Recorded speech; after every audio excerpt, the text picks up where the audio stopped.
Vamos prosseguir então com o capítulo 5 de Romanos. Vamos fazer a leitura de alguns versos. Romanos, capítulo 5. Justificados, pois, mediante a fé, temos paz com Deus, por meio do nosso Senhor Jesus Cristo, por intermédio de quem obtivemos igualmente acesso, pela fé, a esta graça na qual estamos firmes. E gloriemo-nos na esperança da glória de Deus. E não somente isto, mas também nos gloriemos nas próprias tribulações, sabendo que a tribulação produz perseverança, e a perseverança, experiência, e a experiência, esperança. Ora, a esperança não confunde, porque o amor de Deus é derramado nos nossos corações pelo Espírito Santo que nos foi outorgado. Porque Cristo, quando nós ainda éramos fracos, morreu a seu tempo pelos ímpios. Dificilmente alguém morreria por um justo, pois poderá ser que pelo bom alguém se anime a morrer. Mas Deus prova o seu próprio amor para conosco pelo fato de ter Cristo morrido por nós, sendo nós ainda pecadores. Logo, muito mais agora, sendo justificados pelo seu sangue, seremos por ele salvos da ira. Porque se nós, quando inimigos, fomos reconciliados com Deus mediante a morte do seu Filho, muito mais, estando já reconciliados, seremos salvos pela sua vida. E não isto apenas, mas também nos gloriamos em Deus, por nosso Senhor Jesus Cristo, por intermédio de quem acabamos agora de receber a reconciliação. Portanto, assim como por um só homem entrou o pecado no mundo e pelo pecado a morte, assim também a morte passou a todos os homens, porque todos pecaram. Porque até o regime da lei havia pecado no mundo, mas o pecado não é levado em conta quando não há lei. Entretanto, reinou a morte, desde Adão até Moisés, mesmo sobre aqueles que não pecaram à semelhança da transgressão de Adão, o qual prefigurava aquele que havia de vir. Todavia não é assim o dom gratuito como a ofensa. Porque se pela ofensa de um só morreram muitos, muito mais a graça de Deus e o dom pela graça de um só homem, Jesus Cristo, foi abundante sobre muitos. O dom, entretanto, não é como no caso de que somente um pecou, porque o julgamento derivou de uma só ofensa para a condenação, mas a graça transcorre de muitas ofensas para a justificação. Se pela ofensa de um e por meio de um só reinou a morte, muito mais os que recebem a abundância da graça e o dom da justiça reinarão em vida por meio de um só, a saber, Jesus Cristo.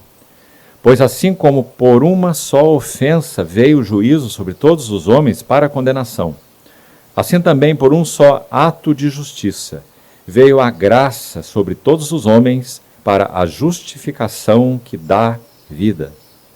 Porque como pela desobediência de um só homem muitos se tornaram pecadores, assim também por meio da obediência de um só, muitos se tornarão justos. Sobreveio a lei para que avultasse a ofensa, mas onde abundou o pecado, superabundou a graça. A fim de que, como o pecado reinou pela morte, assim também reinasse a graça pela justiça, para a vida eterna, mediante Jesus Cristo, nosso Senhor. Vamos orar.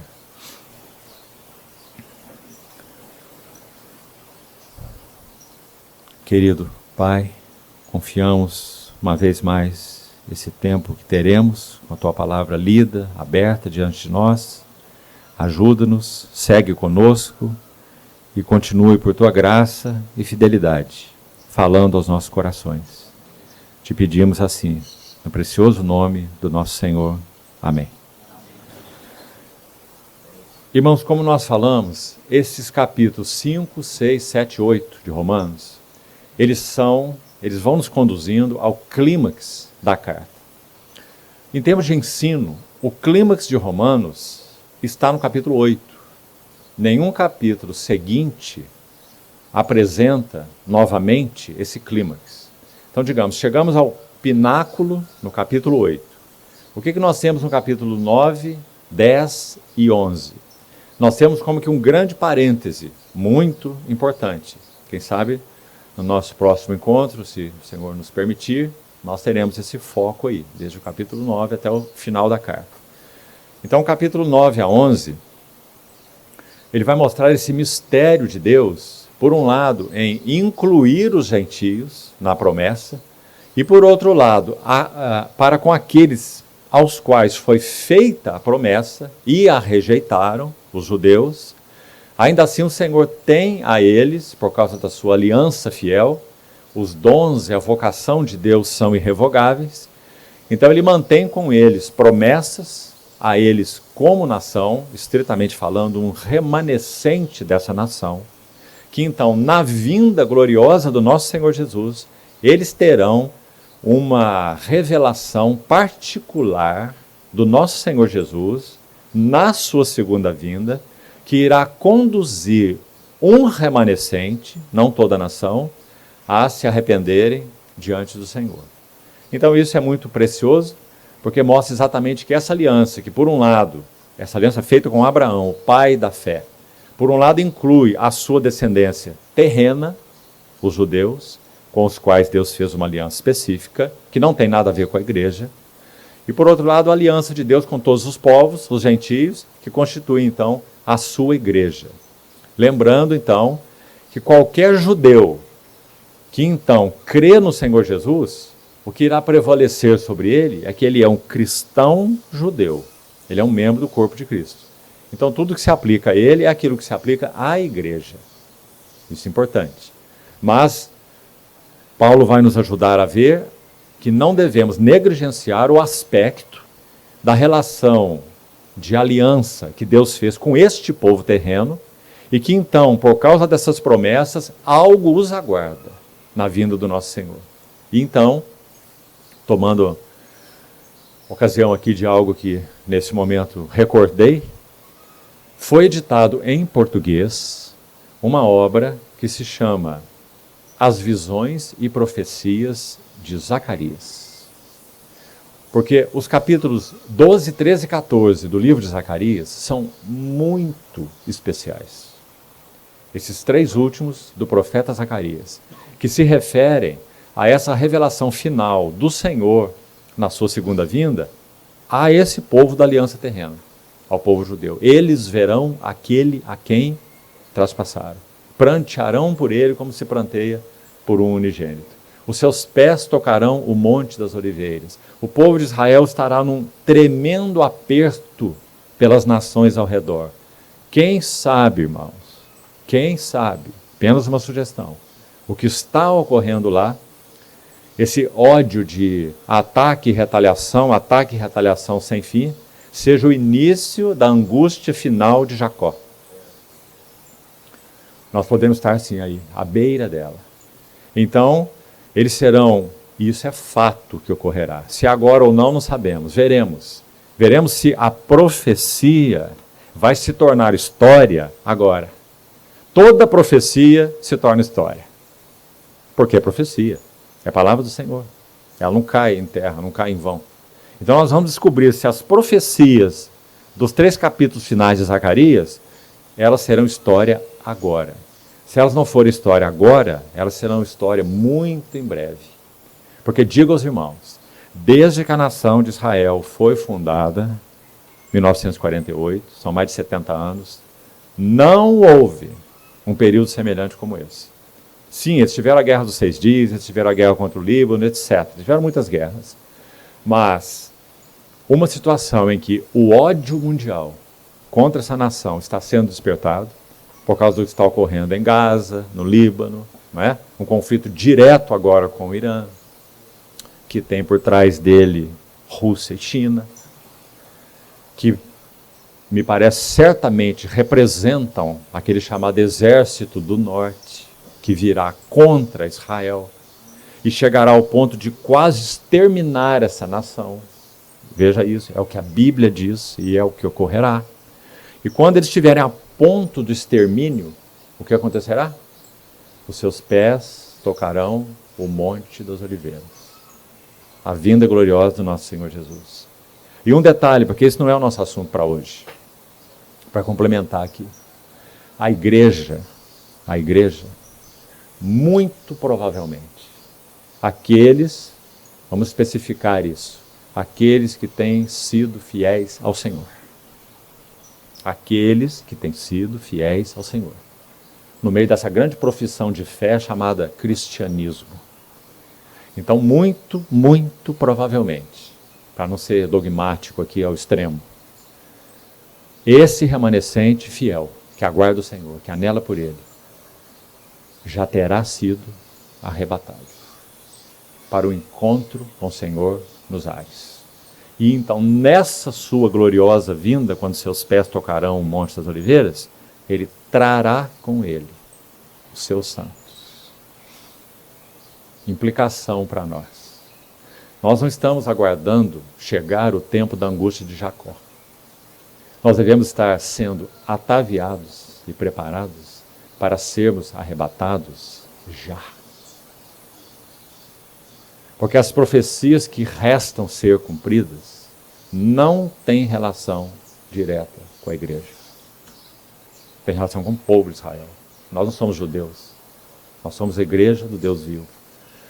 A última profecia a ser cumprida, relacionada à igreja, sabe qual é? O arrebatamento.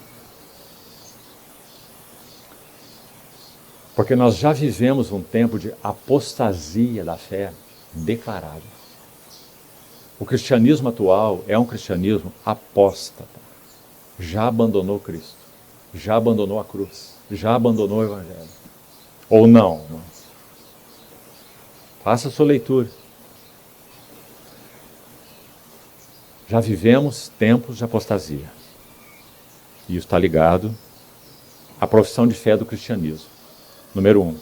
Número 2. Já vivemos o tempo em que a medida do cálice da iniquidade dos que não pertencem ao Senhor já atingiu o seu limite. Com essas ideologias que têm sido anunciadas universalmente. Segundo sinal. Terceiro sinal. O Senhor tem certamente, no meio de toda essa confusão eclesiástica, essa apostasia, e no meio de toda essa perversidade do mundo daqueles que não pertencem ao Senhor, dessa sociedade. O Senhor tem despertado, mais uma vez, um povo que o tem buscado. De todos esses contextos. Então, algo que tem trazido gozo ao meu coração é ver isso acontecer. Porque os irmãos sabem que o Senhor tem nos permitido circular por aí. Não só nesse país, em vários outros países e outros continentes, inclusive. Então, sim, nós temos visto isso. Mas sempre pequenos remanescentes. Mas de uma busca real, por Cristo mesmo, fora da parafernália religiosa, métodos, sistemas, ministerialismos e etc. Então, meus irmãos, no que concerne a minha humilde visão, eu penso que essas três coisas, elas conferem com o que a Bíblia ensina sobre a parousia, a segunda vinda gloriosa do nosso Senhor. O mundo chegando ao clímax da impiedade. A igreja chegando ao clímax da apostasia.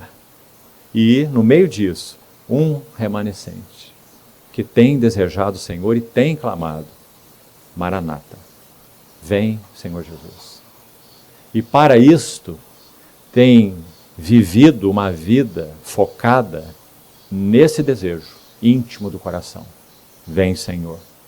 E o que é viver uma vida focada nesse desejo genuíno, sincero, íntimo do coração? O que João nos ensina? Porque nós havemos de vê-lo como ele é, a si mesmo se purifica. Todo o que nele tem esta esperança, assim como ele é puro. Então, irmãos, seria um maranata vazio se esse maranata não implicar em que nós estamos nos adornando para o Senhor Jesus. Está claro isso?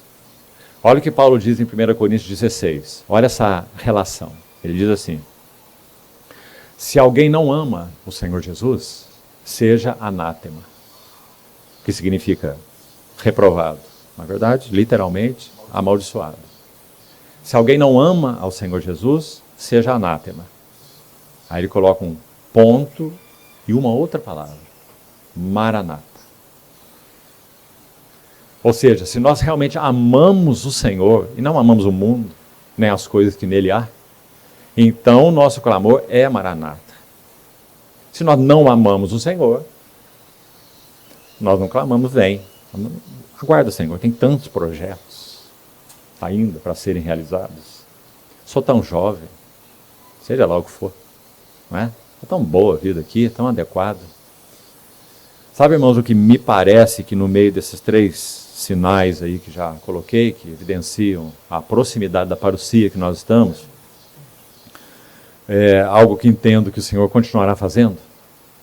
Se nós entendemos então que está bem, está tudo tão bom, nossa, Deus é tão bom, Deus tem abençoado tanto, tem me ajudado, etc, etc, etc, então o Senhor irá, como aquela grande águia, retirar a forragem do nosso ninho, gostoso, confortável, macio, para que as águiazinhas, que têm a mesma natureza da águia mãe, mas são filhotes, não sabem ainda voar.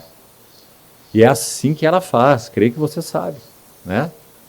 Ela, para pôr aqueles filhotes para fora do ninho, como dizendo, vocês não são galinha, vocês não nasceram para ficar ciscando, vocês são águia. E não vão ficar com a boca aberta aí o dia inteiro esperando para eu trazer as minhoquinhas. Vocês vão tomar conta de si mesmos e vão voar a alturas para os quais vocês nasceram para voar. Mas vocês nunca vão sair desse ninho enquanto vocês tiverem a mamãe trazendo minhoquinha todo dia para pôr dentro do bico de vocês. Então ela vai retirar as penas. Que quando ela estava a ponto de botar ovos, tem uma mudança hormonal na águia e ela começa a perder penas. Olha como Deus faz. E ela perde penas para forrar o ninho. Porque o ninho é feito de gravetos, né? E é um ninho totalmente desconfortável, né? Se fosse só de gravetos. Então ela vai perdendo penas e vai forrando o ninho. Bota os ovos, choca, os filhotes nascem num ninho maravilhoso, são alimentados o dia todo, não é? Isso se assemelha a muitos de nós, né? Que vão na reunião com o bico aberto para ser alimentado a vida inteira. Não é assim? E então a águia vai retirando cautelosamente toda a forragem de penas.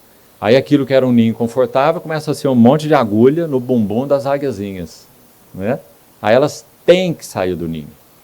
Então elas chegam na beira do ninho, olham para baixo assim, um precipício, não sabem bem o que elas têm que fazer, mas elas têm uma natureza de águia. Então elas dão o primeiro salto e começam a voar todas desajeitadas. No que concerne à natureza, vivemos numa natureza caída, não é isso? Então algumas se esborracham lá embaixo e morrem mesmo. Mas, de qualquer maneira, a águia-mãe está atenta a elas, dentro da medida da possibilidade dela, né, numa criação caída, para que ela socorra as águiazinhas, enquanto elas estão lá fazendo aquele primeiro voo todo cambaleante. E ela dá um voo rasante, hábil, e se coloca debaixo das águiazinhas. Quando ele vê que elas estão lá sem rumo, ela se coloca embaixo para suportar com as asas dela, os primeiros voos dos filhotinhos. É uma figura maravilhosa, porque o Senhor usou essa figura na relação dele com o povo dele. Êxodo 16 e Deuteronômio 32. Êxodo 19 e Deuteronômio 32.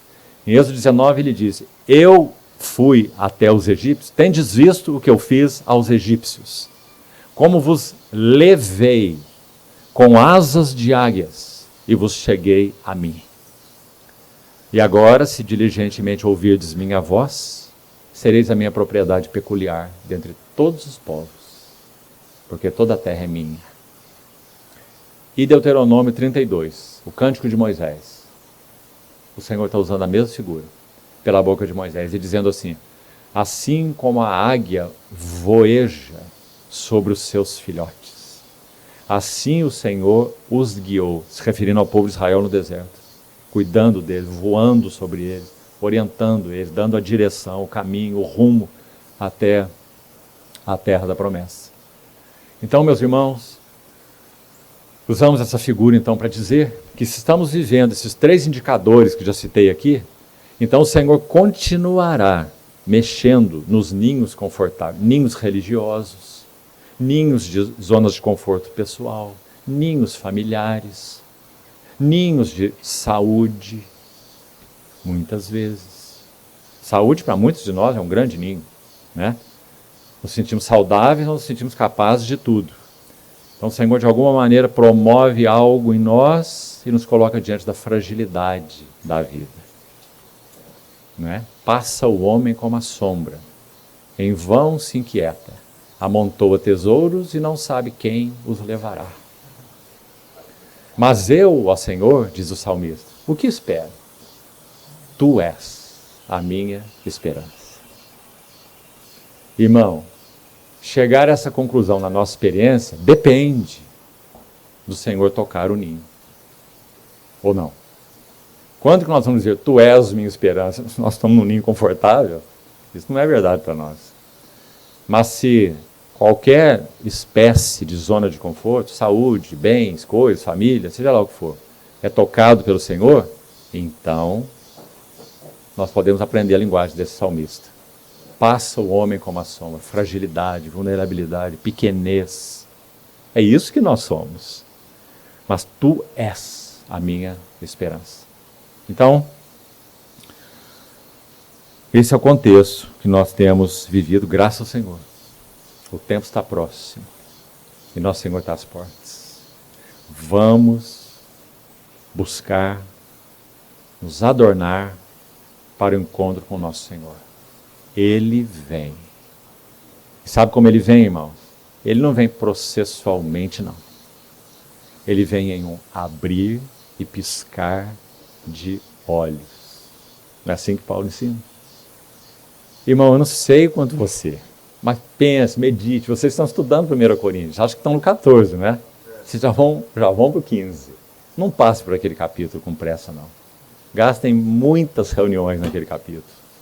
Porque Paulo vai dizer assim, ó, nesse abrir e nesse piscar de olhos, nós, os que estivermos vivos, seremos transformados. Pode imaginar? De repente, toda essa decadência que todos nós experimentamos, ela será retirada assim, olha. E nós teremos corpos transfigurados. Para estarmos em condições, com um tabernáculo adequado de estarmos diante do Senhor. Meus irmãos. Um irmão, certa vez, compartilhando um pouco sobre isso e falando sobre morte, como nós já falamos esses dias aí, né? O que é a morte para nós hoje? Já falamos. Ele diz assim, se aqueles que já partiram, eles pudessem realmente ter, eles não podem, né? Ter um contato direto conosco, como cristãos que dormem no Senhor, e nós, os cristãos que estamos vivos. Então acho que eles diriam assim, vocês não sabem, não têm ideia do que nós estamos experimentando. Vocês estão aí nesse cansaço, vocês estão aí nessa luta, vocês estão nessa dificuldade, vocês estão sendo tentados, né? Na vossa luta contra o pecado ainda não tendes resistido até ao sangue. Lembra de Hebreus? Vocês estão aí sangrando e nós já estamos aqui no ponto final. Nós já estamos no gozo do nosso Senhor.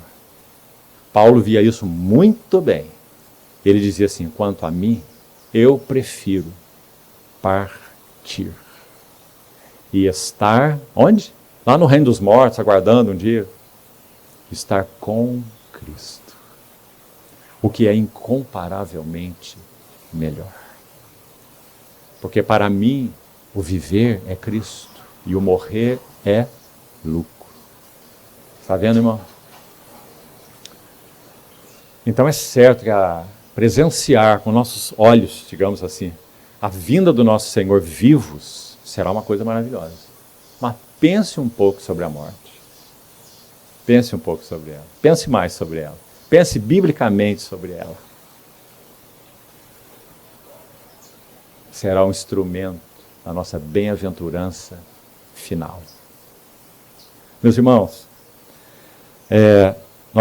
já ouvi muitos relatos, já li muitos relatos, já ouvi, inclusive, pessoalmente. Uma irmã, uma servazinha do Senhor, em Cuba. Temos estado lá, e eu acho que você sabe algo da obra do Senhor lá, entre aqueles irmãos. É algo bastante impressionante. Diante da pobreza deles naquele país. Uma senhorinha, uma serva do Senhor, quando ela estava com uma enfermidade final, numa cidade que visitamos.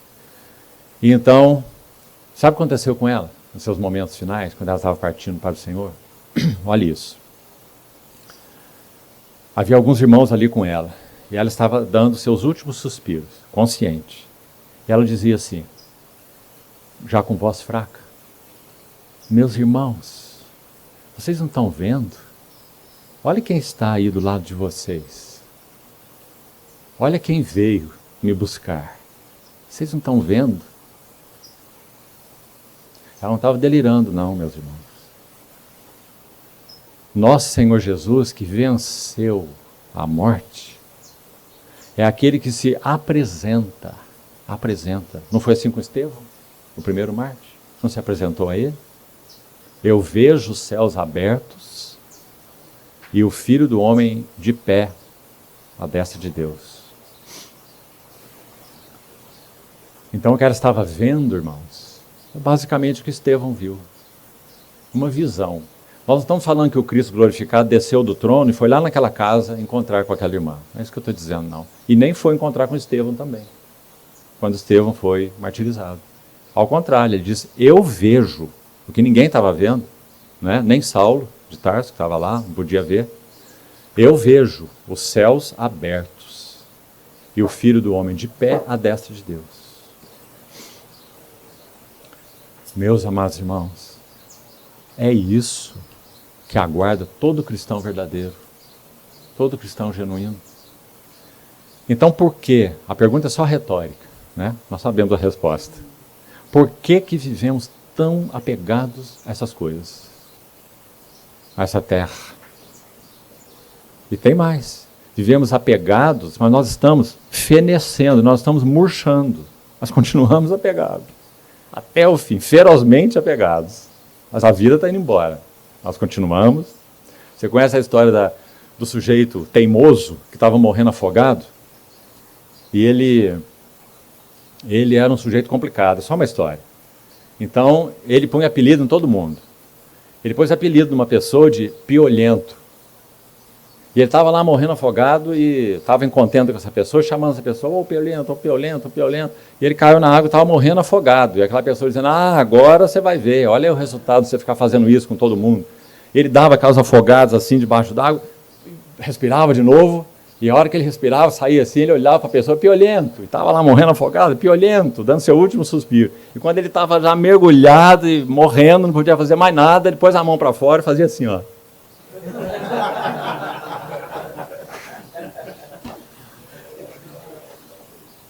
Assim somos nós, né? Estamos morrendo, o nosso último suspiro é assim. Porque nós somos o quê? Nós somos, né? Agarrados àquilo que nós somos, aquilo que nós temos, não é? Então, amados irmãos, graças a Deus, no que concerne ao nosso Senhor, o fim da história está muito próximo. Agora, se é assim, a si mesmo se purifica todo que nele tem esta esperança. Assim como ele é puro. O Senhor nos ajude nisso. Essa introdução não estava no programa, não? Nosso Senhor sabe por quê. Então, vamos lá para Romanos capítulo 5. Vamos primeiro falar sobre esses dois pares que nós temos aí. Romanos 5 e Romanos 6, preste atenção. Vamos fazer um primeiro contraste importantíssimo. E o contraste é em Adão e em Cristo. Capítulos 5 e 6. Então precisamos de entrar nisso aí, com cuidado. O que é estar em Adão e o que é estar em Cristo. Capítulos 5 e 6. Não estou dizendo o capítulo 5 todo é sobre Adão, 6 toda sobre Cristo. Não, a divisão não é assim. Você vai ver. Então, os 5 e o 6 vão abordar esses temas. A questão do em Adão, sim, ele estará particularmente no capítulo 5. Mas também nós temos no capítulo 5 o em Cristo, o outro lado do contraste. Então, fique com o par. Capítulos 5 e 6, o tema é em Adão e em Cristo. Agora, o outro par, capítulos 7 e 8, o tema é na carne e no Espírito. Ouviu bem? Na carne e no Espírito. Ou seja, mesmo aqueles que estão em Cristo, graças a Deus isso é verdade sobre todos que genuinamente creem no Senhor, os que estão em Cristo podem ainda viver segundo a carne. Por isso que ele vai dizer, se viverdes segundo a carne, se não fosse possível, o que ele está falando? Se viverdes segundo a carne, caminhais para a morte. Mas se pelo Espírito, olha isso, mortificardes os feitos do corpo, certamente vivereis.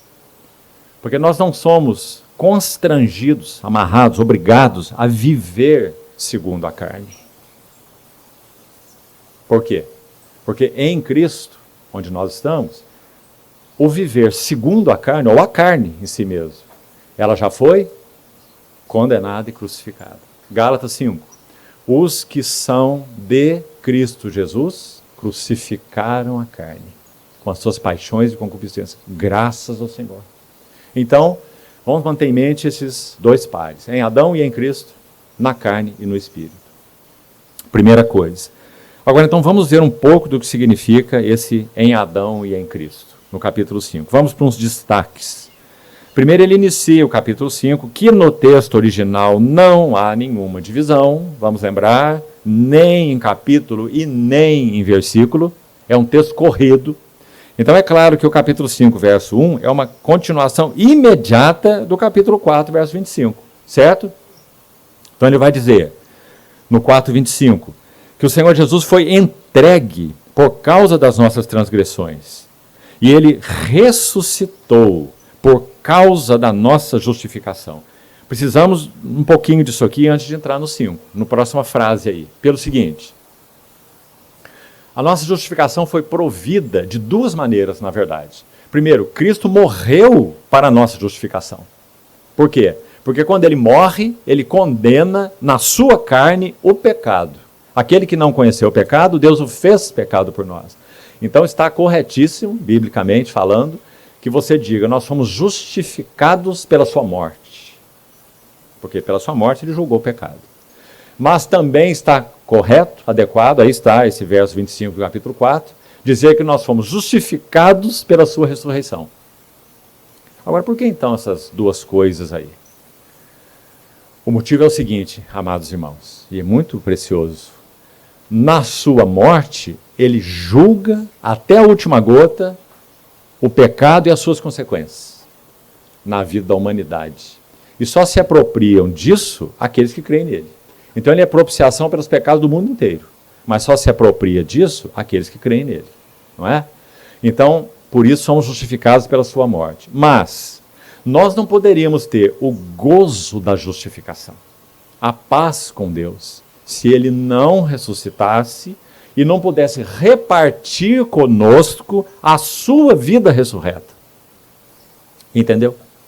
Por isso que é dito assim, olha, versículo 10, olhe lá, capítulo 5. Se nós, quando inimigos, fomos reconciliados com Deus pela morte do seu Filho, muito mais estando já reconciliados, vamos lembrar que reconciliação é um fruto da justificação. É porque nós fomos justificados, declarados justos diante de Deus, que nós fomos reconciliados. Ou seja, fomos levados a um reencontro, se é que podemos dizer, o primeiro homem lá, o nosso pai terreno, ele tinha o seu encontro com Deus lá no jardim, né? E isso foi perdido. Então nós somos levados a uma relação com Deus porque nós fomos justificados, certo? Então ele vai dizer, estando já reconciliados, nós seremos salvos, verso 10, pela sua vida. Está vendo? Claro que é pela sua vida de ressurreição, pelo Cristo que ressuscitou. Então, justificados pela sua morte, porque pela sua morte ele condenou o pecado na sua carne. Justificados pela sua vida, ou pela sua ressurreição, como fala Romanos 4, 25. Porque quando ele ressuscita, ele compartilha a sua vida ressurreta com aqueles que não tinham vida. Eu vim para que vocês tenham vida, e a tenham em abundância. Nele estava a vida, e a vida era a luz dos homens. Né? Então ele reparte conosco sua vida. Essas duas questões preciosas são tipificadas quando nosso Senhor estava na cruz. João viu isso muito bem. Ele disse que quando o lado do Senhor foi ferido, dele saiu sangue e água. Sangue para a expiação. Justificados pela sua morte. Porque aquele que não conheceu o pecado, Deus o fez pecado por nós. Sangue da expiação. Sem derramamento de sangue não há remissão de pecados. Mas também nós fomos justificados pela sua ressurreição. Água. Quando ele pôde repartir conosco a sua vida ressurreta. Quem não nascer da água e do Espírito não pode ver o reino de Deus. Então, sangue e água falam de dois aspectos. Sangue para a expiação. Sem derramamento de sangue não há remissão. Água para a regeneração. Repartiu conosco sua vida ressurreta. Graças a Deus. Dois aspectos da justificação. Vamos seguir. Então entramos no capítulo 5. Justificados, pois. Terminado, resolvido, declarados justos. Os ímpios, endividados, não é? Imperdoáveis quanto a si mesmos, incapazes de satisfazer a Deus na sua santidade, justiça e glória. Agora, justificados. Pois, mediante a fé, temos paz com Deus. Só de passagem, irmãos, para não derivarmos para esse assunto. Mas escute aqui. 3 tipos de paz são mencionados no Novo Testamento. A paz com Deus, está aqui, é a paz da justificação. Uma paz relacional. Uma paz de quem foi conciliado. Uma paz de quem não é mais inimigo. Certo? Então é uma paz relacional. Temos paz com Deus. Filipenses 4 menciona os 2 outros tipos de paz. Diz assim, Filipenses 4, verso 4. Não andeis ansiosos de coisa alguma. Antes sejam conhecidas diante de Deus as vossas petições, pela oração e pela súplica, com ações de graças. E a paz de Deus. Agora não é paz com Deus. Essa os filipenses já tinham, eles eram justificados. Mas agora na nossa jornada de fé, se nós aprendemos a lançar sobre Ele toda a nossa ansiedade, então Filipenses diz, a paz de Deus, que excede o entendimento. Então as coisas ainda podem estar não claras para você. O assunto ainda está um tanto tumultuado, né? Um tanto turbulento. Mas se você tem realmente tirado daqui, desses ombros fraquinhos, e lançado sobre os ombros dele, as ansiedades em súplicas, petições e ações de graça, porque ele é o soberano no trono, ele é que ordena tudo. Então a paz de Deus, que excede todo entendimento, guardará, que é uma palavra de uso militar, muito bonita, significa uma escolta patrulhando em volta. A paz de Deus guardará. Vai patrulhar e ninguém vai chegar. É uma escolta militar. E você está lá, no meio, guardado pela paz de Deus, que excede o entendimento, guardará os vossos corações e as vossas mentes em Cristo Jesus. Então essa é a paz de Deus. Será que tem algo mais do que isso ainda? Tem. Na sequência do texto, Filipenses 4, Paulo vai dizer assim, tudo que vistes, ouvistes e aprendestes de mim, isso praticai, e o Deus da paz será convosco. Agora é mais do que a paz de Deus. Digamos que a paz de Deus é uma paz que vem de Deus e que Ele pode dar e dará a todos aqueles que lançam ansiedade sobre Ele. Essa paz de Deus vai patrulhar o coração e a mente, vai guardar. Mas, se nós vivemos a jornada cristã, de modo que o que temos ouvido, o que temos aprendido, o que temos visto, nós praticamos, então nós temos mais que a paz de Deus. Nós temos o Deus da paz. E o Deus da paz será convosco. Então, meus irmãos, esses dois outros aspectos, paz de Deus, dependente de lançarmos sobre Ele toda a ansiedade, e Deus da paz, dependendo de praticarmos o que temos visto, temos ouvido, temos aprendido, ela vai além da paz com Deus, da justificação. Essa nós já temos. Nenhum de nós olha para o nosso Deus como um tirano do céu. Todos nós olhamos para o nosso Deus como nosso Pai. Porque nós já temos paz com Deus. Mas e a paz de Deus? Temos tido? No meio do tumulto, da tribulação, das dificuldades, das lutas, das crises que afetam diversas áreas da vida? E mais do que a paz de Deus, temos tido o Deus da paz? Se temos realmente, repetindo, praticado o que temos ouvido, guardado a sua palavra, aquele que me ama, guarda a minha palavra, né? Então aí temos o Deus da paz conosco, porque jornadeamos com Ele. Então, essa aqui é a primeira paz, é a paz com Deus, a paz da reconciliação, a paz da justificação. O que é que ela promove em nós? Vamos seguir.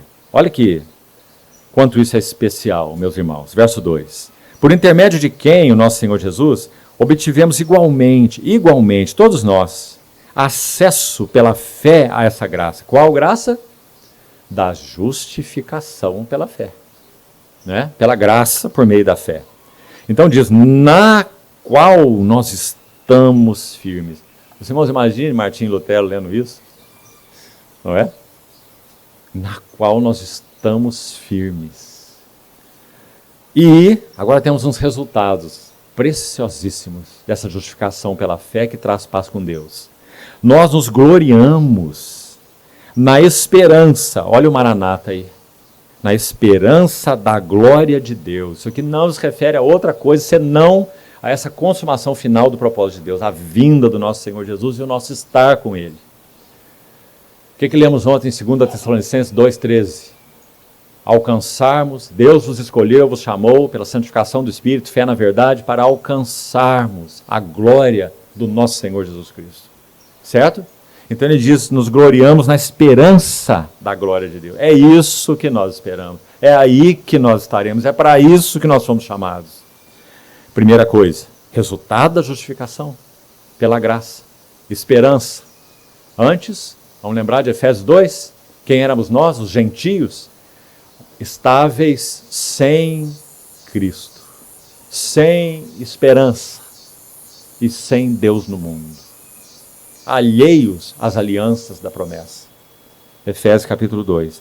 Então diz, nos gloriamos na esperança, 1. Número 2, no verso 3, vai registrando isso. Mas também nos gloriamos nas próprias tribulações.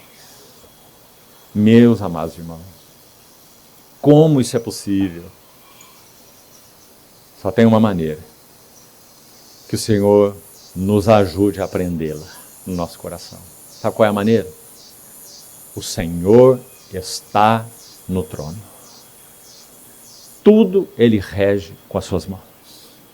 Para os cristãos não há infortúnio, não há azar, não há algo fortuito que acontece então, que desgraça, que problema, ocasional, circunstancial. O que Paulo vai nos ensinar em Coríntios, que os irmãos já têm estudado? Para nós, há um só Senhor a quem pertence todas as coisas. Tudo e todos. E Ele rege e dá um destino providencial, providência de Deus em nossas vidas, em cada um dos detalhes. Então ele diz, nos gloriamos nas próprias tribulações. E ele vai nos ajudar com um motivo de nos gloriarmos. Não é um gloriar tonto, um gloriar ingênuo, certo? Um gloriário infantil, que nem sabe o que está acontecendo, está lá rindo até na orelha, não é? Alheio, parece, alienado das dificuldades, das tribulações. Não.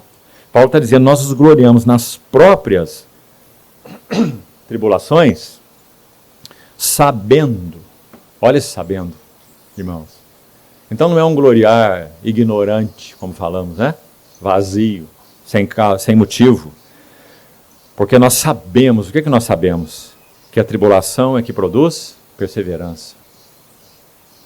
E a perseverança produz experiência. A palavra para experiência aqui é aprovação. E a experiência produz esperança.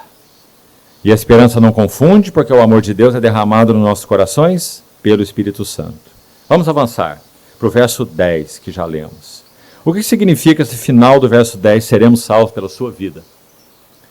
Importantíssima expressão, além de muito linda. Nosso Senhor ressuscitou, e esse Cristo ressurreto nos salva pela sua vida de ressurreição. Dois aspectos que queria sugerir para os irmãos meditarem. O primeiro é que por causa dele ser o Cristo ressurreto e entronizado, ele nos salva, número 1, pela sua intercessão fiel. Aí precisamos do livro de Hebreus, não é? Hebreus 7:25. Por isso mesmo, ele pode salvar totalmente aqueles que por ele se chegam a Deus, porque ele vive, olha aí, vive, sempre para interceder por eles. Agora, irmão, em qual aspecto de nossas vidas o Senhor está desatento? Em qual aspecto de nossas vidas ele não intercederia? Deixe-me citar um exemplo da intercessão do Senhor, para que você aplique em todas as situações de sua vida. Simão Pedro achava que era forte, corajoso, fiel, que iria com o Senhor até a morte. Não sabia que era fraco, pequeno, vulnerável. O Senhor o amou e o amou até o fim. Então, em um determinado momento, o Senhor disse assim para ele: Simão, Simão, eis que Satanás vos reclamou, vos pediu para ele, para vos peneirar, como se peneira a palha, mas eu intercedi por ti. Intercessor. Já, ou ainda quando estava em carne, eu roguei por ti, eu intercedi por ti. Por qual motivo? O verso continua assim: para que não desfaleças. Que lindo, meus irmãos. Esse sumo sacerdote que está no trono e que então nos salva pela sua vida, expressão de Romanos 5:10, em primeiro lugar, ele nos salva pela sua vida ressurreta, porque ele vive para interceder por nós. E o ponto central da sua intercessão é que nós não desfaleçamos. Porque quão propensos nós somos a desfalecer, você não acha?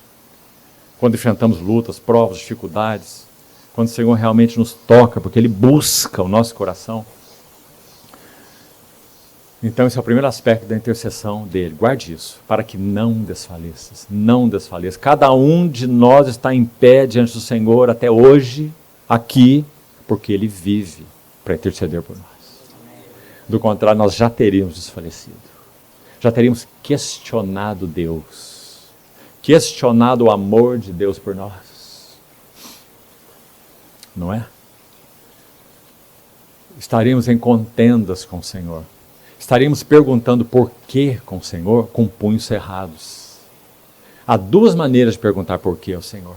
Uma é assim, como que um desafio. Por quê, Senhor? Por quê, Senhor? Por que isso? Por que aquilo? A outra maneira de perguntarmos por quê ao Senhor é com mãos abertas. Dizendo, por quê, Senhor? Me ensina, me ensina. Qual é o teu propósito? O que eu preciso ouvir que eu não tenho ouvido? O que eu preciso aprender que eu ainda não tenho aprendido? Esse porquê é legítimo. E o Senhor irá nos responder, sem palavras. Ele irá nos responder na nossa própria experiência. Há uma história interessante, não sei se é verdadeira, me parece ser. Mesmo que não fosse, é tão linda a ilustração. diz que no ambiente monástico, naquele período do século 3 e 4, em que a perversão do cristianismo era tão grande, que aquelas pessoas saíram do cristianismo nominal, oficial, e foram para os desertos, para viverem uma vida para Deus, né? Os eremitas, os anacoretas, como são chamados. E eles se ocupavam com Deus, muitos deles se alienaram completamente para viver essa vida com o Senhor, exclusivamente espiritual. Mas muitos deles viviam em comunidades anacoretas. E eles nos trazem muito boas lições, mas muito boas mesmo. Muito mais para nós que vivemos essa sociedade maluca, materialista e consumista. Muito bons os escritos deles. Então é dito que um ancião, experiente no Senhor, chamou um jovem que estava ali nessa comunidade, então saiu de tudo para dedicar sua vida a Deus, chamou esse jovem para caminhar com ele. Olha a história. E disse assim para ele: você quer caminhar comigo? Nós vamos fazer uma boa jornada, uma longa jornada. E então, essa jornada terá um objetivo. Você quer andar comigo? E o jovem prontamente, era tudo que ele queria. Ele disse: sim, quero andar com você. E os dois saíram. E eles caminharam, e eles iam conversando, e esse mais velho ia ensinando, e eles iam compartilhando, e ele ia ensinando, e eles foram jornadeando. E foram. Então, em um determinado momento, o jovem faz uma pergunta para o ancião, mais experiente. Ele diz assim: mas, de tudo que eu aprendi, e tenho aprendido de ti, ainda me resta uma questão. Qual é o objetivo dessa jornada? E aí o mestre ancião respondeu assim: o objetivo está na própria jornada. Ou seja, tudo que ele aprendeu enquanto ele jornadeava era o objetivo. Que ele conhecesse a Deus como antes ele não conhecia. Que ele tivesse visão, entendimento, revelação, clareza, aplicação de verdades espirituais na vida dele, caminhando com esse ancião, como antes ele não tinha. Então o objetivo foi cumprido.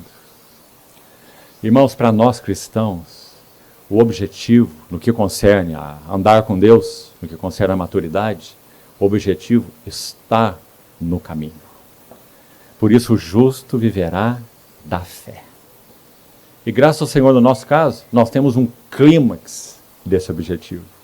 E o clímax é sermos finalmente transformados à sua imagem, para estarmos com Ele para sempre.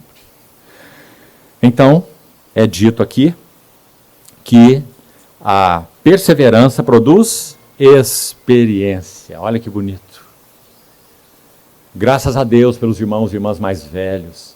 Graças a Deus porque, quando olhamos para o mundo, os idosos são jogados em casas de repouso, são abandonados pelas suas próprias famílias. Nós tivemos, amados irmãos, uma vizinha de frente das nossas casas, tinha 2 filhos, uma pessoa, advogada, exerceu seu ofício na nossa cidade, e ela entrou em um momento muito confuso da sua vida mental. E os seus filhos não sabiam o que fazer com ela. Seus 2 filhos homens, que tinham suas provisões, suas famílias, provisão profissional, e tudo que era necessário. Sabe o que eles fizeram com essa mãe? Primeiro o marido abandonou essa pessoa. Então o que eles iam fazer com essa mãe?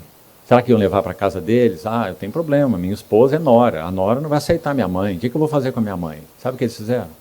Eles chegaram na casa dela e disseram assim: mãe, nós vamos fazer uma viagem com a senhora quer ir? Nós vamos levar a senhora para a praia. Faz muito tempo que nós não vamos para a praia. E ela então arrumou a malinha dela, entrou no carro, sabe para onde eles levaram? Para o asilo. Um asilo de idosos. Deixaram a mãe lá. E eles não vão visitá-la com frequência. De vez em quando eles aparecem lá. Sabe o que eles fazem? Eles contribuem financeiramente com o asilo. Então, meus amados irmãos, é nesse mundo que nós vivemos. Graças ao Senhor, graças ao Senhor. O Senhor tem uma história diferente, escrita conosco. Meu querido Pai, cristão, se converteu aos 12 anos de idade, partiu para o Senhor com 89 anos de idade, e nos últimos 9 anos ele foi acometido do mal de Alzheimer. Então ele teve 9 anos progressivamente definhando na cama. E é interessante que já no final desse processo, em todo esse processo, a minha mãe deixou a cama de casal deles, ele foi colocado numa cama hospitalar, no outro quarto, e uma cama de solteiro para ela. E ela acompanhou, então, a ele até a partida dele pelo Senhor. Quando ele partiu para o Senhor, eu estava ao lado dele, na sua partida. E também minha mãe. Então, quando ele já estava em um estágio final dessa enfermidade, todas as noites, aliás, por todos os 9 anos, e quando ele já estava numa condição de cognição basicamente nula, inclusive com os olhos fechados, muito magrinho, e sem condição cognitiva nenhuma, na verdade, nenhuma. Dia e noite é a mesma coisa, se falar não tem nenhuma resposta, como se estivesse vegetando. E minha mãe continuou, todas as manhãs e noites, lendo a palavra e cantando hinos no ouvido dele. Sabe o que acontecia, irmãos? Do seu rosto descia lágrimas. Você pode explicar isso? Eu tenho filho médico, irmão médico, sobrinho médico. Inclusive meu filho é psiquiatra. Ninguém pode explicar isso.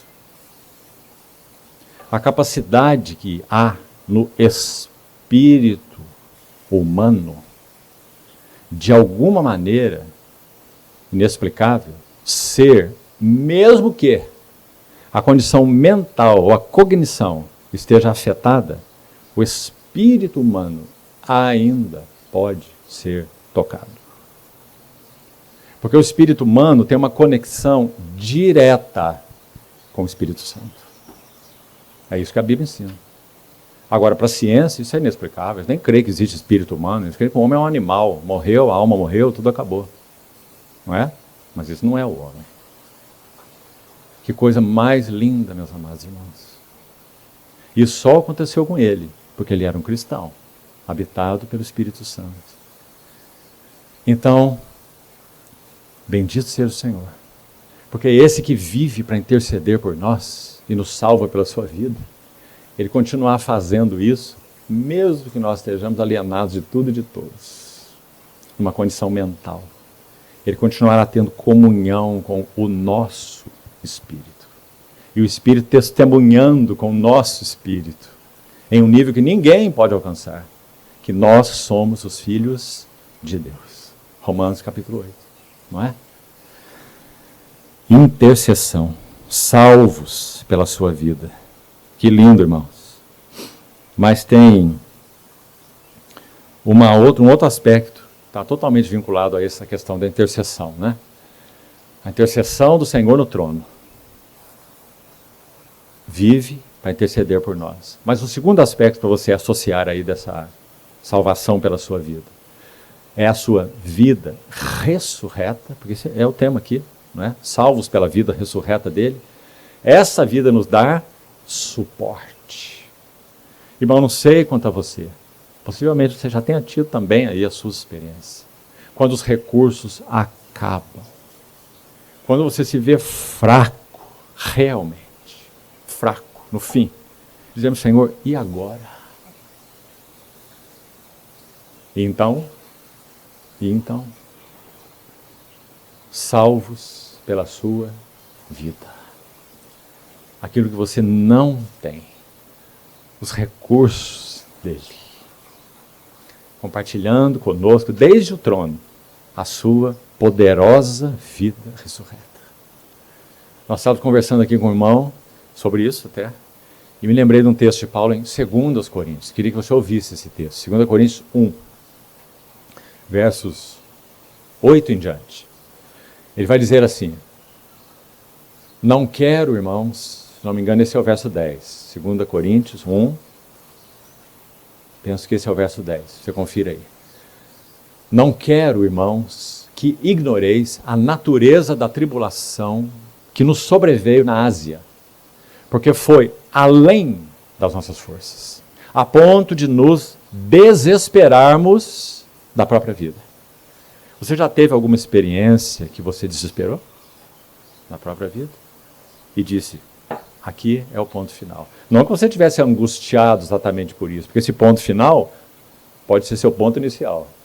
Prefiro partir e estar com Cristo, certo? Mas eu estou dizendo quanto à nossa vida e missão aqui na Terra. Porque, afinal de contas, é uma experiência, não é? Passar de uma esfera para outra esfera, não é? Então, Paulo disse, foi além das nossas forças, a ponto de nos desesperarmos da própria vida. Agora, olha como ele continua. Contudo, o outro lado então, já tivemos em nós mesmos uma sentença de morte. Ele vai explicar por quê e o que é isso. Ele vai dizer, para que nós não confiássemos em nós mesmos. Olha aí, porque o Senhor permitiu essa tribulação desesperadora. Para que não confiássemos em nós mesmos, nossos recursos, nossas coisas, mas no Deus que vivifica os mortos. Está vendo? Então é o poder da vida de ressurreição nos salvando quando nós estamos no nada, no desespero, nos dizer, aqui acabou. Seremos salvos pela sua vida. Graças a Deus. Intercessão e provisão. Intercessão, provisão. Salvos pela sua vida. Mais um elemento que vamos destacar aqui. Já temos que ir quase que concluindo. Vamos lá. Ainda no capítulo 5, sigamos. Verso 12 diz assim. Assim como por um só homem, aí está o Adão. Em Adão entrou o pecado no mundo. O detalhe aqui importante. Desde o capítulo 3, verso 20, a ênfase é pecados, no plural. E como que eles foram tratados, né? Os frutos da árvore. Então, a ênfase é a justificação, a purificação, a justificação. Né? Agora aqui, olhe bem, do capítulo 5, verso 12, aqui mesmo onde nós estamos, 5, 12, seria bom você registrar aí. Até o capítulo 7, verso 25, ou seja, todo o capítulo 7. Então, de 5, 12 até 7, 25. A ênfase muda de pecados, que são os frutos de uma árvore, chamemos assim, que se chama pecado. Por que o homem comete pecados? Porque nele há pecado, ou seja, há uma natureza adâmica caída, que a Bíblia chama de velho homem. Que é um termo, talvez seja bom também você pensar nisso aí. Segundo o ensino de Paulo, porque é ele que ensina isso, não há diferença entre os termos. Olha, velho homem e carne. Os dois são a mesma coisa, porque Paulo usa esses dois termos de modo intercambiável. Então, o que é a carne? É o velho homem. E o que é o velho homem e a carne, já que eles são idênticos? Vamos defini-los assim. É a natureza adâmica caída. Está claro isso, irmãos? É importante. Porque mesmo estando em Cristo, nós podemos andar segundo a natureza adâmica caída. Ou seja, andar na carne. Ou seja, andar no velho homem, que é a mesma coisa. Certo? Muito importante. E não é importante só doutrinariamente, não. É totalmente importante na nossa experiência. Não é? Olhe Paulo escrevendo para os Coríntios. Eu não vos pude. Ele chamou os coríntios de chamados em Cristo Jesus, disse que eles eram chamados para ser santos, disse que eles foram chamados para serem de Jesus Cristo. 3 expressões assim ele usa. Então são santos, aos santos e fiéis que estão em Corinto. São os santos do Senhor, é a igreja do Senhor em Corinto. Mas eu não vos pude falar como a espirituais, e sim como a carnais. Embora cristãos, estavam andando segundo a carne. Qual era a prova que eles estavam andando segundo a carne? Há entre vós ciúmes, contendas e divisões. Então ele pergunta, não é assim que sois carnais? Importante, meus irmãos, vermos isso. Que tipo de cristãos somos nós, então? Andamos segundo a carne? O que é andar segundo a carne? Meus apetites, meus desejos, minhas necessidades. Em Filipenses 3 tem uma palavra tão forte, meus irmãos, nos sonda tanto. Diz assim, se referindo a esses judaizantes que perturbavam os cristãos de Filipos. Ele diz assim: sede, pois, imitadores meus, e se cuidem com aqueles que andam, não segundo o modelo que vistes em nós. Olha como Paulo se coloca como modelo. Você vê, irmão, que beleza dessa vida? Aí ele fala assim: quanto a estes aí, eu digo, até chorando, olha o coração deles, que eles são inimigos da cruz de Cristo. Aí sabe como ele os descreve? Ele diz assim, olha, o Deus deles é o ventre. A sua glória está na sua infâmia, porque eles só se preocupam com as coisas terrenas. Isso é uma vida segundo a carne. O que é que nós queremos como cristãos? Comer, beber e divertir. O Deus deles é o ventre. Apetites, em todos os níveis. Todos os níveis. Apetites que governam, que controlam, desordenados, que não estão debaixo de sujeição ao Senhor. Muito pelo contrário, estão dominando nossas vidas. Isso é a carne. Isso aflige todos nós. Um servo do Senhor disse assim: a única maneira de andarmos realmente no Espírito, além do aspecto positivo, né? Nos enchermos da palavra, aprendemos a ouvir a unção interior que nos ensina a respeito de todas as coisas. Falamos ontem sobre isso, né? Habite ricamente em vós a palavra de Cristo. A unção que vem do santo vos dá percepção sobre o que agrada o Senhor e não agrada o Senhor. Aprenda a ouvir o Senhor, não é? E o povo do Senhor, a comunhão que nos guarda, os conselheiros, os amigos, os companheiros de jornada, né? Então isso já colocamos ontem. Mas agora vamos pegar aqui o aspecto negativo, para nos ajudar a andar no Espírito. Então o Timão colocou assim: para que realmente andemos no Espírito, precisamos aprender a manter o nosso pé na garganta do velho homem. O tempo todo. Porque ele ainda é uma realidade. A carne, que é o velho homem, como já explicamos, ela milita contra o Espírito. Porque eles são opostos entre si. Gálatas 5. Ele vai dizer: é para que não façais o que porventura seja do vosso querer.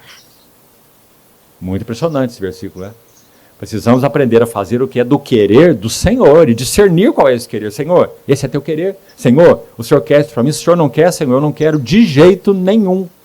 Não importa o quão brilhante seja, quão interessante, como, mas isso aqui vai ser muito bom para mim, para minha família, vou ter um upgrade. Meus irmãos, até onde nós vamos com essa história? Não é? Quantos estão fracassados, falidos, angustiados com essa história toda? Não é?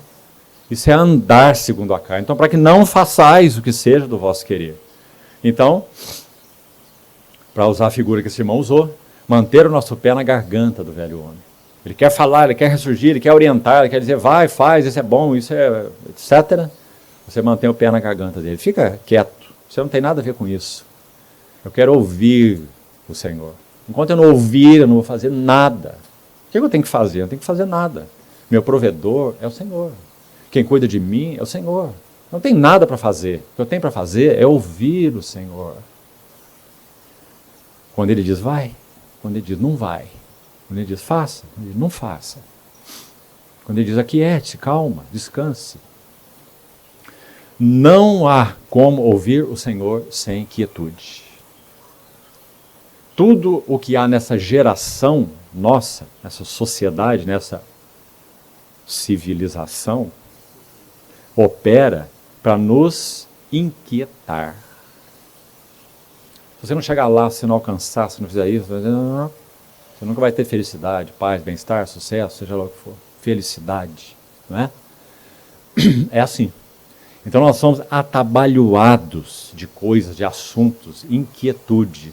Meus irmãos, eu fico bem impressionado como que pode ocorrer situações em que o Senhor confronte os nossos corações. Ele mesmo, através da sua palavra. Vamos pensar numa reunião lá que os irmãos estão tendo. E o Senhor se faça presente de maneira tão doce e tão contundente, porque Ele é assim, né? Ele é doce e ele é contundente. Ele é maravilhoso, só ele consegue ser assim, né? Então ele constrange os corações naquele reunir. Então há até mesmo orações de arrependimento, de confissão e lágrimas e convicção diante do Senhor. Mas aí terminou a reunião, parece que acabou tudo.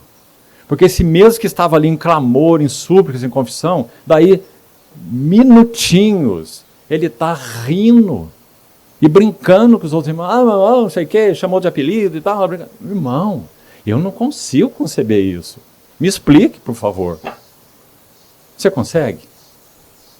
Como é que pode ter virou a chave? Eu não consigo compreender, irmão. De jeito nenhum. De jeito nenhum. Porque o Senhor constrangeu o coração, então eu tenho que parar diante dele. E dizer, Senhor, acabou? É só isso que o Senhor já falou, está tudo feito, está tudo certo? Ou será que eu tenho que estar diante dele, conectado com ele? Não estou dizendo que cada um vai enfiar na sua caverna, não. Não é o que eu estou dizendo também. Mas me parece muito estranho. Alguém que está chorando aqui, clamando ao Senhor, 3 minutos depois, ele está falando de futebol, chamando os outros de apelido e caindo na gargalhada. Por favor, irmão, me explique como é que funciona. Porque eu não consigo entender. Não consigo. Para mim só há uma explicação possível, que na verdade não está explicando muito. É que não houve realmente um toque significativo do Senhor. Houve emoção. E emoção do jeito que ela vem, ela vai. Concorda? É uma semente que caiu na beira do caminho. Tá bom, é semente, ela está lá, mas as aves do céu vieram e comeram. Porque senão não dá para entender uma mudança de humor desse jeito. Você falar, se você fosse questionar, considerar uma outra área em que isso aconteceu, se você fosse fazer uma consulta com o psiquiatra, ele dizia assim, você tem problema. Você tem uma alteração humoral violenta. E isso é doença psiquiátrica. Você sabe disso. Por que espiritualmente não seria, irmão? Então não dá para entender.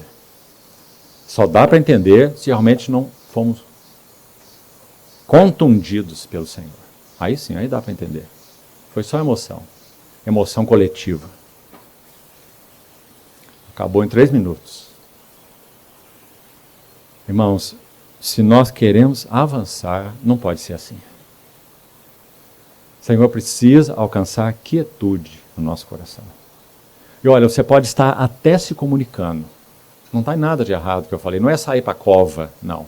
Você pode até se comunicar, mas de maneira sóbria. Porque você está constrangido pelo Senhor. Você não vai pegar, arrancar, não, peraí, deixa eu pôr aqui no stand-by, agora é a nossa hora. Depois eu vou pegar lá na prateleira de novo. Eu vou te dizer o que vai acontecer. Quando você chegar na prateleira, não tem nada lá. Eu te garanto. Garanto. O livro de Hebreus diz assim, a palavra que ouviram não lhes aproveitou. Porque não foi misturada com a fé naqueles que ouviram. E então ela se perdeu. E o Senhor teve que falar de novo. De novo. E se a mesma atitude foi tomada, ponham lá no stand-by. Vamos lá, tem coisa para fazer. Agora vou buscar o que o Senhor falou. Não tem nada de novo. Acabou, foi embora, esvaiu-se. Então o Senhor tem que falar de novo. Mesma coisa.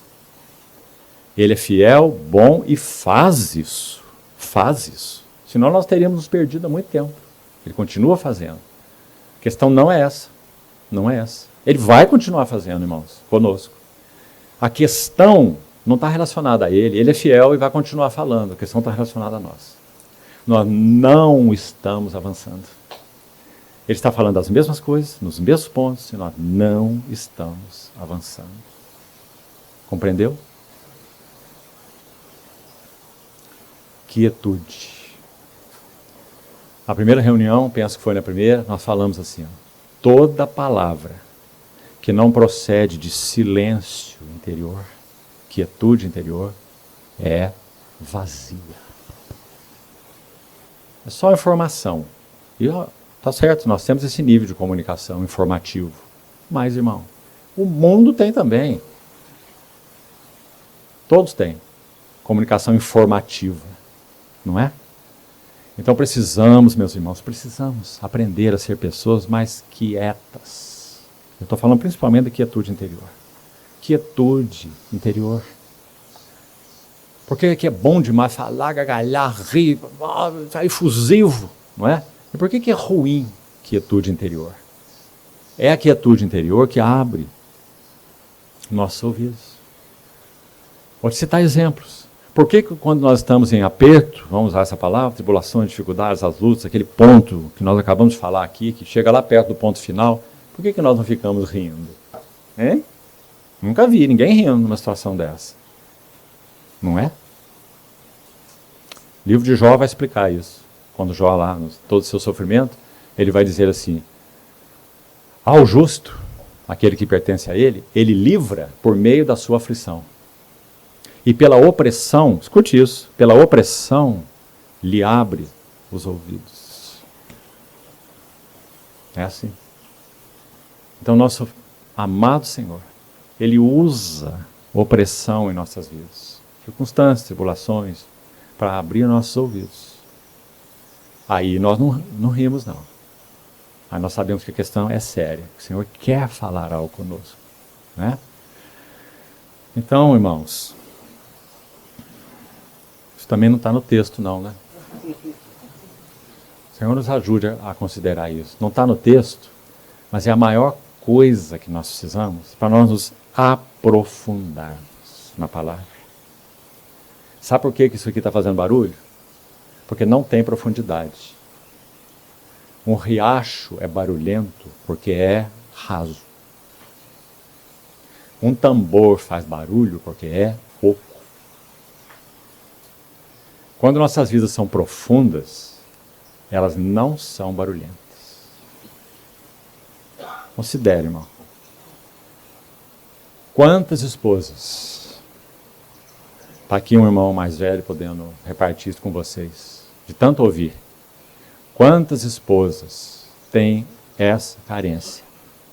Que seus maridos são superficiais. Eles nem mesmo conseguem ouvi-las. Quando elas começam a falar, eles já têm um remédio pronto, que não é remédio nenhum, né? Aliás. Não tem ouvidos, porque não tem ouvidos para Deus, não tem ouvido para a esposa, não tem ouvido para ninguém. Só tem ouvido para o seu tumulto interior. Aí isso nos faz ser criancinhas na fé. Aí a casa de Deus é um berçário espiritual. Cada um lá balançando seu chocalinho. Olha aqui, comprei um novo. Olha meu chocalinho. E o outro, comprei aqui, um balão. Olha o meu. Compreende, irmão, o que eu quero dizer? Por favor. Aqui não tem um mestre falando para alunos. Aqui tem um irmão mais velho que está no mesmo barco. Esse barco se chama a casa de Deus. O Senhor Jesus disse assim, o zelo da tua casa me consumirá. Então, graças a Deus, na grande maioria aqui, nós não temos cristãos novos. Na grande maioria. Temos alguns. Tem um aqui, parece inclusive, que tem meses só que se batizou. Né? Exceção. A maioria aqui já anda há anos com o Senhor. Então que o Senhor nos ajude a considerar isso, irmãos. E fazer as perguntas. Por que eu ainda estou nesse estágio? Por que eu não tenho avançado? Por que eu não sou mais profundo em Deus? Por que meu serviço é tão raso? Por que eu não atinjo alturas maiores? Por que eu ando de acordo com o meu humor? Fico numa alegria esfuziante quando estou aí no caminho da felicidade. Quando vem alguma coisa, eu sou o primeiro a entrar no vale da depressão. Não é? Por quê? Por quê? Então que o Senhor nos ajude, meus amados irmãos, a considerarmos as verdades que nós temos ouvido nessa maravilhosa carta, à luz do significado delas em nossas vidas. Porque a doutrina de Romanos, os irmãos já conhecem, eu não precisava ter vindo aqui. Vocês têm o livro, só ler, não é? Mas eu creio sim e estou grato, muito grato. Eles não parecem não, né? Ele tem cara de bravo, né? Estou grato e feliz diante do Senhor. Pelo Senhor ter concedido mais essa oportunidade com os amados irmãos dessa assembleia, com a qual o Senhor tem feito entre nós vínculo. E foi Ele que promoveu, irmãos. Porque ninguém diz assim, eu quero fazer esse vínculo lá com aqueles irmãos. Ninguém fala isso não. O Senhor é quem promove vínculos. E eu nem estaria falando isso aqui. Tem mais isso. Se eu não soubesse que há vínculos. Sabe por quê? Porque os irmãos estariam pensando assim, o que esse indivíduo tem a ver com a gente aqui em Santo Antônio do Monte? Ele nem reúne conosco. Então eu nem estaria falando. Eu estou falando porque no meu coração há vínculo com os irmãos aqui em Santo Antônio do Monte. Embora eu não more aqui em Santo Antônio do Monte. Isso não tem nada a ver. Questão geográfica. A questão é espiritual. Então, amados irmãos, vamos pedir ao Senhor que traga para nós quietude. Não há como ouvir o Senhor sem quietude. Mesmo comunicando, mas comunicando com sobriedade. Com alegria que seja. Mas cuidado, irmão, cuidado. Para que essa atitude esfuziante não te leve a perder o que o Senhor quer fazer nesses dias conosco. Do contrário, mais um encontro. Como, aliás, tem sido clamado ao Senhor por alguns irmãos aqui no tempo de oração, não é? Senhor, que não seja mais um ano e mais um encontro. Desde o primeiro dia, não é verdade? Quando o irmão chegou aqui e orou. Que nós tenhamos um tempo de visitação do Senhor. Visitação torna tudo diferente. Salmo 80 diz assim, ó Deus, olha o clamor, ó Deus dos exércitos, nós te rogamos. É uma necessidade, irmão. Ele diz, nós te rogamos, olha do céu, vê. Quer dizer, vê a condição dessa tua vinha aqui, vê e visita esta vinha. Linda oração, irmão. Porque ele vai dizer assim, olha, protege o que a tua mão direita plantou. A Assembleia aqui em Santo Antônio do Monte foi plantada em 1983. Quantos anos já se foram? Qual a oração de vocês hoje? Ó Deus dos exércitos, nós te rogamos, olha do céu, vê e visita esta vinha. Protege. Protege. Porque mais à frente do Salmo ele vai dizer assim, o javali da selva a devasta.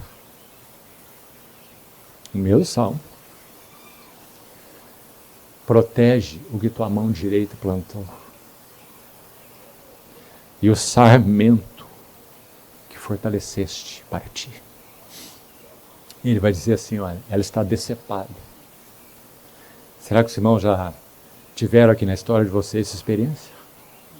Decepada. Voa a gente para lá, voa a gente para cá, voa outro para lá. E talvez tenham vivido momentos aqui e dizer, Senhor, será que o Senhor está a ponto de retirar teu candeeiro? O sentimento não é só por causa de vocês aqui em Santo Antônio do Monte. É por causa de irmãos em muitos lugares que podem ser registrados na oração desse salmo aí. Está decepada, o javali da selva a devasta, e nela campeiam os animais do campo.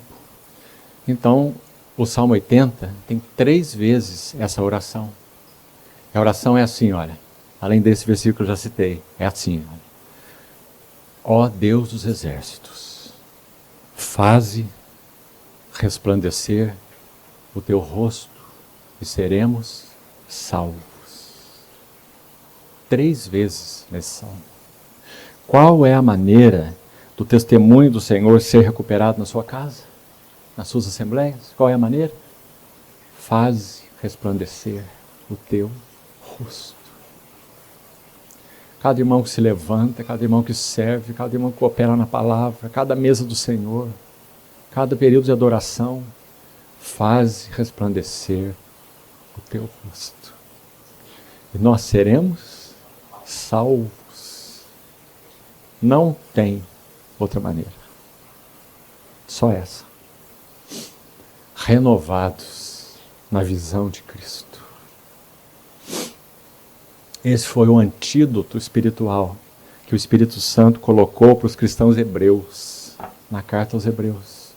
Por isso que ele vai dizer, ele é o herdeiro de todas as coisas, é o resplendor da glória, o magnífico Cristo. Aí ele vai dizer, agora lá no final da carta, é para que não vos fatigueis, desmaiando nas vossas almas. Então considerai o apóstolo e sumo sacerdote da vossa confissão, Jesus. Meus amados irmãos, vamos pedir ao Senhor. Nós tivemos que parar aqui, né? Esse capítulo 5. Vamos pedir ao Senhor que não só essa carta aos Romanos, pérola preciosa, assim como Efésios, Colossenses, Hebreus, são as cartas às quais buscamos nos dedicar nesses encontros aqui. 4 pérolas, 4 diamantes preciosos. Vamos pedir ao Senhor que nos faça entrar neles, porque a nossa herança é a nossa Canaã. Abraão, quando se separou de Ló, lá no capítulo 13 de Gênesis, ele estava na terra e não sabia. Lembra? Aí os pastores de Abraão começaram a brigar com os pastores de Ló. Todos tinham muitos bens, muito gado. Ló e Abraão. Então Abraão disse assim para Ló: faça a tua escolha. Você vê, irmão? Ainda no início da jornada dele, mas você vê como ele está avançando no conhecimento de Deus? Ele não escolheu nada, ele falou para Ló: pode escolher, meu sobrinho. Se você for para a direita, eu vou para a esquerda. Se você for para o norte, eu vou para o sul. Aí Ló vai fazer a escolha dele. Ló tipifica a carne. Já que estamos tratando disso aí, né, Romanos. Aí diz assim: e Ló ergueu os seus olhos e viu toda a campina do Jordão, fértil e muito boa para o gado. Ele tinha muito gado. Então ele disse: é para lá que eu vou. Aí o texto registra assim: então ele escolheu assim. Ele foi armando as suas tendas até Sodoma.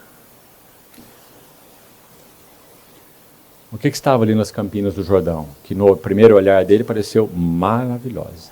Porque ele ia ser mais próspero, mais gado, engordar o seu gado. O que tinha atrás das campinas do Jordão era um anzol, como se faz para fisgar o peixe, né? Você não joga só o anzol, você joga a minhoca. Então o que tinha atrás das campinas do Jordão era Sodoma, a cidade mais ímpia da face da terra. Foi para lá que Ló foi. E foi para lá que ele teve tanta dificuldade de sair, que ele teve que ser arrastado pelos 2 anjos. Mas Abraão estava lá na tenda em Manre, capítulo 18, intercedendo por aqueles, quem sabe, justos. Não tinha nenhum, só Ló, que havia em Sodoma. Sodoma ia ser julgada. Com quem Deus falou? Com Abraão, que estava separado de tudo isso. Ele não falou com Ló, que estava misturado. Embora Pedro vai dizer, isso é o mais impressionante, vou terminar aqui. Pedro vai dizer assim que Ló, olhe bem, ele estava aflito em Sodoma. Porque ele compreendia, ele tinha algo do temor de Deus. Algo do temor de Deus. E no meio da vida, palavras de Pedro, o procedimento libertino daqueles insubordinados. É dito que Ló afligia a sua alma justa naquele ambiente. Está certo? Mas então fica a pergunta mais enfática para nós ainda. Se Deus vai julgar o ambiente onde Ló está, e ele está lá, não devia estar lá de jeito nenhum, mas também não sai de lá. Não devia estar lá, mas não sai de lá. Certo? Será que isso aí também se aplica à história de alguns de nós? Não quero estar lá, não estou sentindo bem lá, mas eu estou lá. Aquela coisa, aquele programa, aquela literatura, né? Aquele acesso de internet que você nunca devia ter, né? Não quero estar lá, me sinto mal, já pedi perdão para o Senhor não sei quantas vezes, mas eu estou lá. Esse é Ló. Então, por que o Senhor não falou com ele que ia julgar Sodoma? Porque ele estava misturado, corrompido. Ele falou com Abraão, lá longe, na tenda em Manre, que Abraão estava separado. Então, meus irmãos, de novo, e concluindo, se nós não estivermos em nosso coração e mente, espírito, separados para o Senhor, no meio de uma geração pervertida e corrupta, como Paulo diz, nós nunca poderemos resplandecer como luzeiros no mundo. Em primeiro lugar, porque nós estaremos impermeáveis à palavra de Deus. Porque estaremos misturados. Então faltará toda essa quietude interior no nosso coração. Irmãos, essa quietude nos alimenta em Deus, ela abre nosso ouvido. Essa quietude traz descanso para os nossos esposos e para os nossos filhos. Vou começar na esfera mais íntima. E para os nossos irmãos também. Quantas esposas dizem assim, triste frase, irmão. Eu já ouvi algumas vezes também. E elas não vão deixar seu marido por causa disso não, são esposas cristãs, fiéis.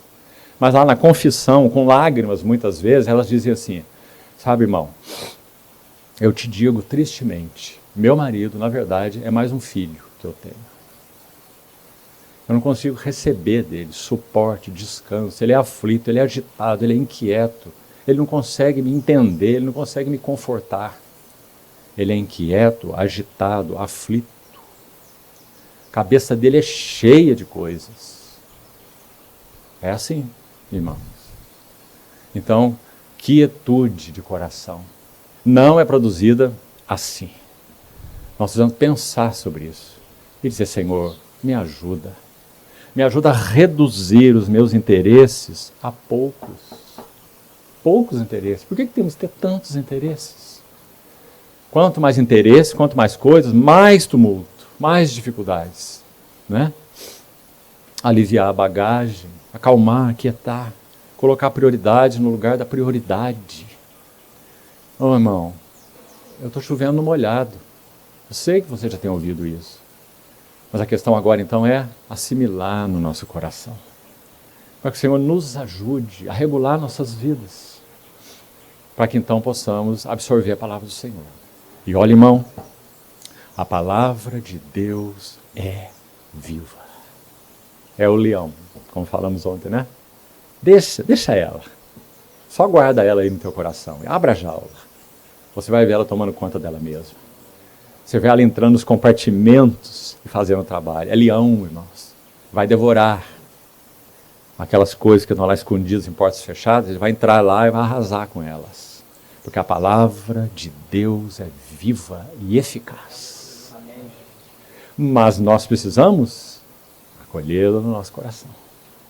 Para que não seja semente superficial, como nós falamos. Vinha decepada, javali devastando, animais do campo tomando conta.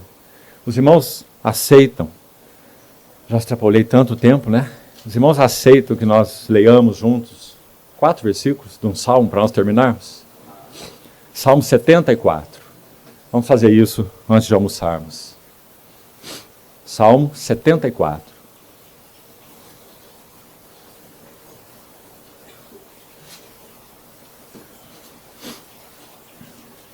Olha isso. 74.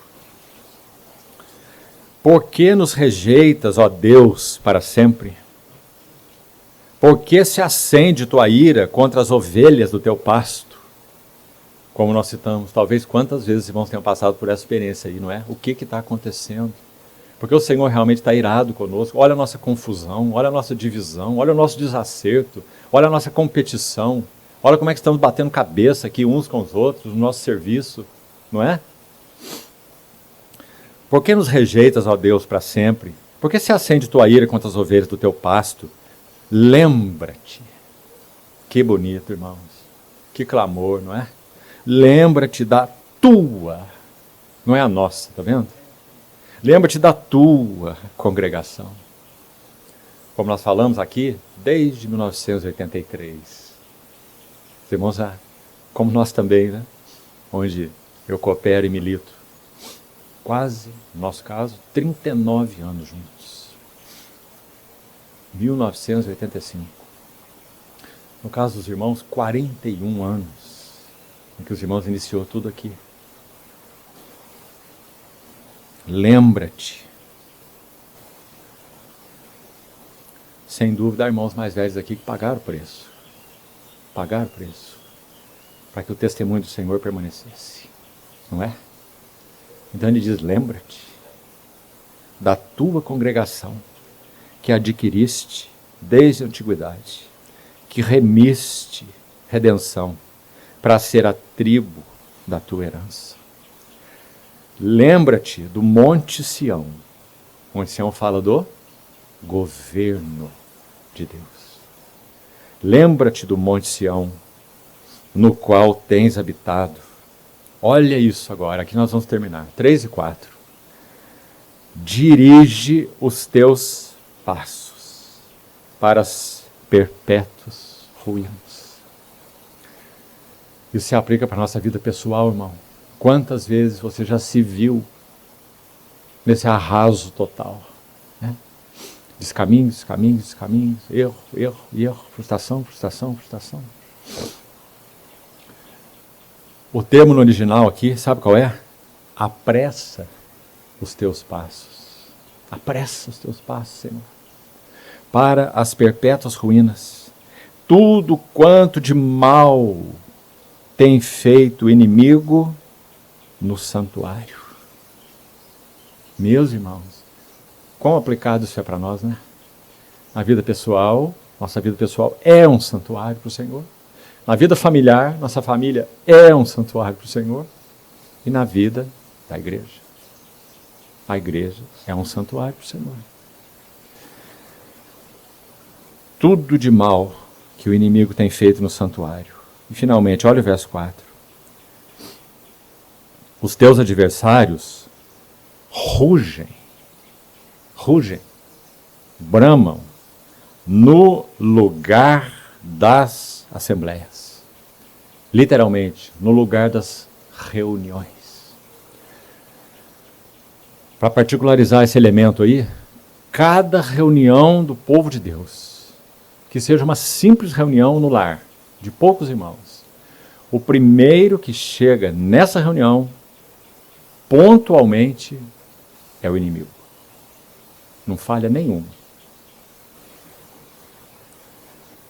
Ele ruge no lugar das tuas reuniões, das tuas assembleias. O que ele quer fazer? Arrasar, destruir, fazer com que os irmãos não se entendam, batam cabeça, falem coisas para lá e coisas para cá, não vejam Cristo de jeito nenhum. E aí ele segue assim, alteiam os seus próprios símbolos. Fortíssima essa expressão. Sabe a que o salmista Asaf está se referindo? Que a degradação dessas, o que ele chama de reuniões, de assembleias, era tal que ali não havia mais aquilo que apontava para o Senhor e o temor a Ele nessas reuniões. Mas eles alteiam os seus símbolos. Você entendeu?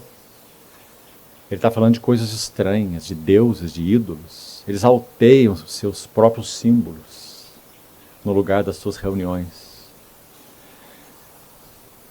E siga depois, não vou fazer isso agora. Leia o resto do salmo. Quando você estiver tranquilo diante do Senhor. Para você ver essas duas coisas. Primeiro, esse desastre aí, como ele é mostrado. E o que isso se aplicaria a nós nos 3 níveis. Pessoal, familiar e coletivo. Mas graças a Deus tem outra coisa aí. O tempo todo Asaf está dizendo, a tua, o teu nome, teu testemunho, tua assembleia, teu. Então ele tem esse rogo, sabendo que Deus tem uma aliança fiel e irrevogável com o seu povo. Graças ao Senhor. Se nós somos infiéis, Ele permanece fiel. Isso é maravilhoso, meus irmãos. Mas precisamos atentar para o que é a nossa responsabilidade. Como dissemos. Do contrário, não conseguimos avançar. Apenas descansados na fidelidade de Deus, que é a base de tudo. Sem isso, nada. Não é? Mas nós não descansamos apenas na fidelidade de Deus. Nós sabemos que diante de tanta fidelidade, nós temos respostas a dar. Na vida pessoal, familiar e coletiva. Então, vamos seguir para o almoço, que o Senhor seja conosco. E vamos continuar pedindo a Ele que abra para nós os capítulos finais aí. Precisamos deles. Temos 4 tempos ainda. Esperamos o Senhor que consigamos, claro que panoramicamente, mas tocar em tudo que é principal. Todas que são as notas essenciais, para sermos ajudados nisso. Em Adão, em Cristo. Na carne ou no Espírito. Para então que o Senhor nos ajude a compreender a jornada espiritual. Amém. Vamos orar?